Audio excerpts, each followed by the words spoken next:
Alright, so check this out. I absolutely love guitar playing like this.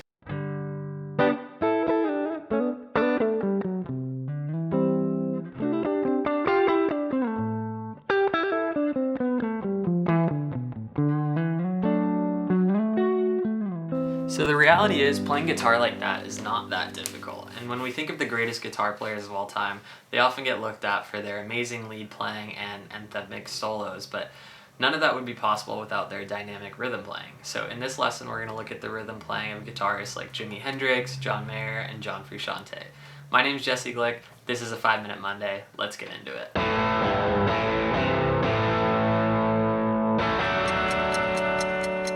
So for this lesson, we're looking at two of the most common chord shapes on the guitar. Both of them are your bar chords. So first we have a G major chord with the E-shaped bar chord. If you're thinking of the cage position, that looks like this. And then we're also using a C major with the A-shaped position, if you're thinking of the cage system. So that sounds like this. So the first example we're going to look at is in this bar chord shape for a G major.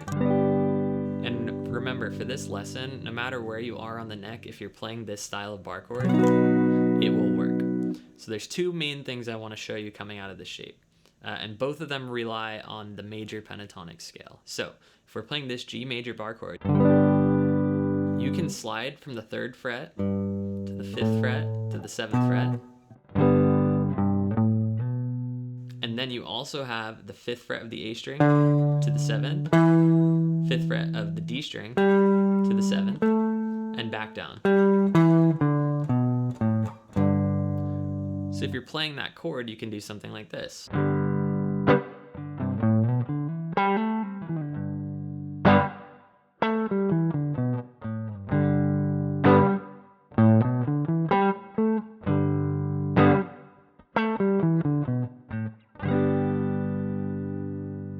Now playing it like that makes it sound a little bit stale, so instead we might do something like this.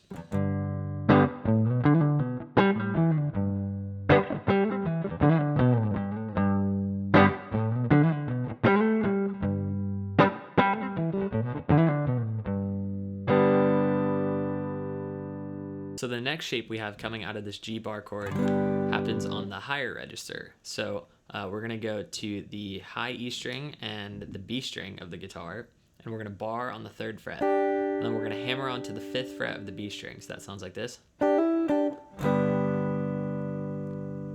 So that's the simpler way to do it, but we can add a couple more notes to that. So once we have this down, we can use the 2nd fret of the D string and the 3rd fret of the B string, and then we're going to hammer on to the 4th fret of the G string. So that would sound like this. So in total we have.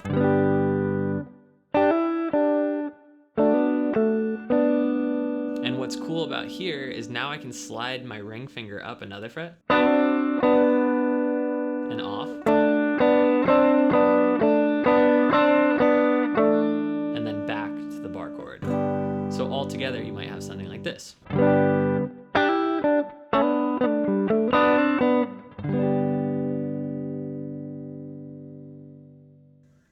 So just to review everything for that bar chord shape, you could do something like this.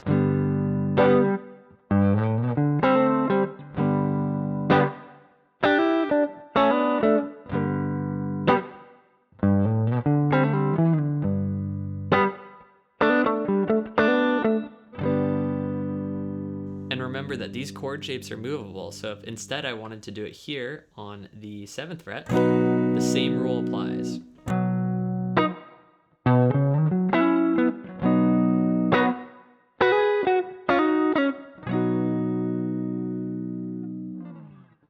So moving on now to our A-shaped bar chord in the C position, we have this. Well, the same rules apply for this shape. So I can go from this C note to the 5th fret to the 7th fret, and then I still have here.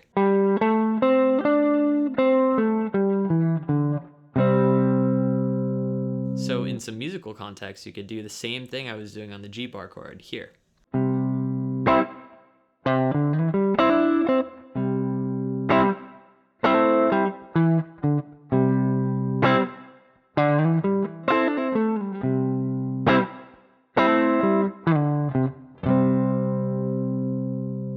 And just like with the G shape, this is also movable. So I can go, let's say, to the 7th fret, have an E chord, same rule applies.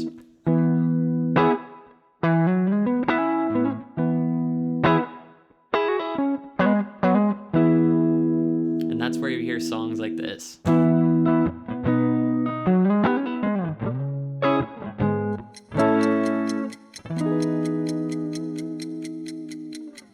So now the final step is using this in a musical context in a chord progression. So let's take a chord progression like this. It's going to be G major, C major, A minor, and D major. I'm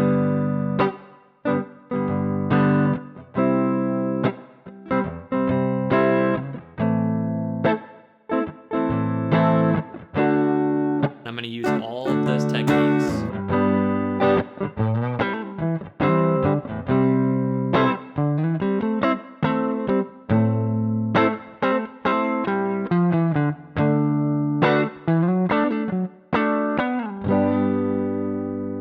So what's cool is now I'll do the same exact chord progression, but swap the shapes around. So instead of playing G here, I'll play it here. And instead of playing C here, I'll play it here. And the A minor I'll keep the same. And instead of D major here, I'll play it here. So I can invert the techniques. So that would sound something like this.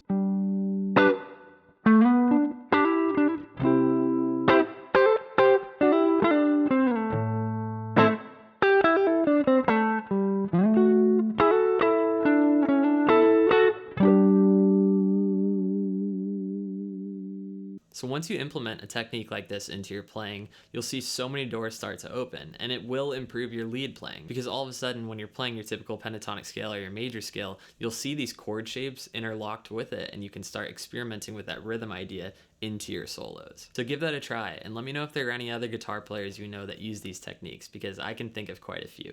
I'm doing these 5-minute Monday lessons every single Monday, totally free of charge. So if you want to support me, you can subscribe to this channel, leave a comment below, and like the video. Let me know what you like about the lesson or what you want to see in future lessons. You can also follow me on Instagram right here, and I'm leaving a virtual tip jar down in the description that you can check out as well.